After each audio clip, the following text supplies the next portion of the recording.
আসসালামু আলাইকুম বন্ধুগণ, আশা করি সবাই অনেক অনেক ভালো আছেন এবং সুস্থ আছেন। আজকে আমি আমার জীবনের বাস্তব একটা অভিজ্ঞতা আপনাদের সাথে শেয়ার করতে চাই। সেটি হলো বাংলাদেশের যে কয়টা অপারেটর আছে, যা মোবাইল সেবাদানকারী প্রতিষ্ঠান, জিপি বলেন, বাংলালিংক বলেন, রবি, এয়ারটেল, টেলিটক, যে কয়টা অপারেটর আছে যারা বিভিন্নভাবে সার্ভিস দেয় বাংলাদেশের জনগণকে, এদের অবস্থা আপনারা সবাই ভালো করে জানেন। বাংলালিংক বলেন, গ্রামীণফোন বলেন, রবি, এয়ারটেল, টেলিটক, যে কয়টা অপারেটর আছে তাদের নেটওয়ার্কিং ব্যবস্থা, তাদের সার্ভিস, তাদের গ্রাহক সেবা, কিন্তু আপনাকে যতভাবে তারা লোভনীয় অফার দিচ্ছে, আমরা ঠিকই সেই লোভনীয় অফারগুলো নিচ্ছি এবং তার একটা সময়সীমা বেঁধে দিচ্ছে। এটা কিন্তু আমরা পার্শ্ববর্তী দেশ বা পৃথিবীর কোথাও দেখি নাই যে কোনো কিছু ডাটা প্যাক নিলে, এমবি প্যাক নিলে তারা লিমিট বেঁধে দেয়। কিন্তু বাংলাদেশে আমরা জনগণ তাদের এই কথাগুলোতে সায় দিচ্ছি এবং আমরা তাদের সাথে আছি।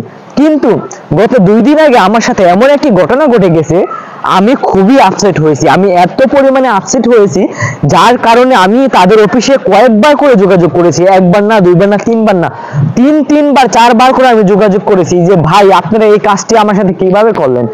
আমি আমি আমার অ্যাকাউন্ট থেকে আমি টাকা রিচার্জ করেছি, 209 টাকা রিচার্জ করেছিলাম। 209 টাকা রিচার্জের ফলে তারা আমার ব্যালেন্সটা, মূল ব্যালেন্স দিত, কিন্তু তারা কি করেছে, 209 টাকার রিচার্জ এর ফলে আমাকে কোনো ভালো কোনো অফার না দিয়ে দিয়েছে কত জিবি জানেন? মাত্র 4 জিবি ইন্টারনেট দিয়েছে। কিসের বিনিময়ে? 209 টাকার বিনিময়ে আমি 4 জিবি নেট পেয়েছি। এখন আপনি চিন্তা করেন, 209 টাকার বিনিময়ে যদি আপনি 4 জিবি ইন্টারনেট পান, তাহলে আমরা কোন দেশে আছি, কি নিয়ে বসবাস করছি?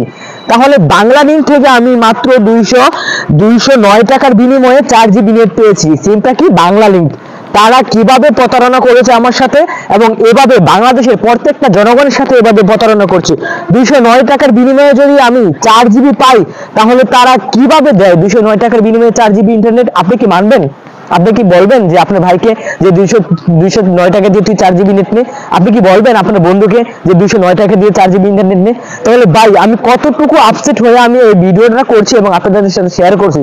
তো তাই বলবো, এসব অপারেটর, এসব ফেসিস্ট অপারেটর, আমরা হাসিনাকে বিদায় করেছি আমরা স্বাধীনভাবে বাঁচার জন্য, আমাদের স্বাধীনভাবে মত প্রকাশের জন্য, কিন্তু তারা তাদের ফেসিস্ট কিন্তু এখনো রয়ে গেছে।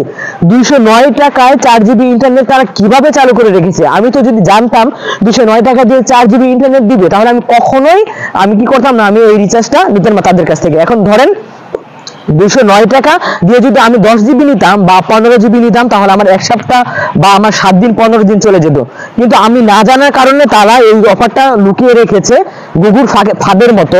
209 টাকা তারা আমাকে 4 জিবি দিয়েছে। ভাই আমি এতটুকু আপসেট হয়েছি এবং এতটুকু দুঃখ হয়েছে, 209 টাকা আমার গিয়েছে, তাদের পক্ষে থেকে জানে। আমি অনেকবার তাদেরকে রিকোয়েস্ট করেছি, আমি অফিসে ফোন দিয়েছি, আমি সুপারভাইজার পর্যন্ত কথা বলেছি। তারা বলছে যে ভাই সরি, সম্ভব হবে না, আপনি 209 টাকায় অফারটা চালু হয়ে গেছে। তো এখন দেখেন আমরা কোন দেশে বসবাস করছি, যেখানে 209 টাকার বিনিময়ে 4 জিবি ইন্টারনেট দেওয়া হয়। তাহলে এর চেয়ে দুঃখ এবং এর চেয়ে এটা বলার মতো ভাষা আমার কাছে নেই। আর কাকে বলবো? কে শুনবে এই কথা? 209 টাকা দিয়ে 4 জিবি কে শুনবে? পৃথিবীর এমন কোনো দেশ নেই, পৃথিবীর এমন কোনো রাষ্ট্র নেই যেখানে 209 টাকা দিয়ে আপনি 4 জিবি ইন্টারনেট পাওয়া যাবে। তো মনের দুঃখ আপনাদের সাথে শেয়ার করলাম। প্লিজ কমেন্টের মাধ্যমে জানাই দিবেন কথাগুলো ঠিক বলেছি কিনা। ধন্যবাদ সবাইকে।